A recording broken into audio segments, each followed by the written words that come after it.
Hello student, welcome to Module 4, The Struggles for Civil Rights. In this short lecture I will explain the learning outcomes and then I will tell you about the contents of this module.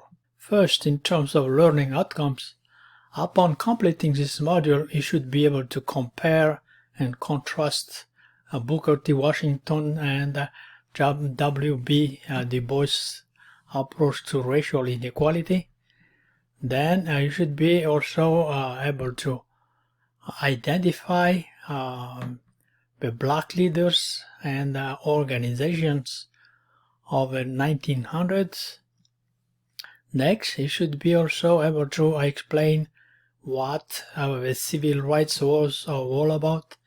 And then finally, you should be also able to identify the main strategies used by black political leaders during the civil rights movement.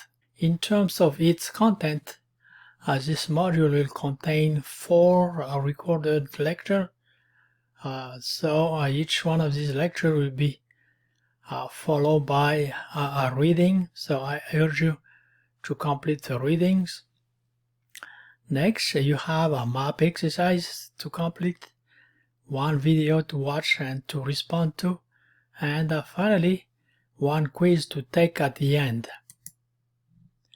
So now if you are ready, please move to lecture 4.1 to start module 4.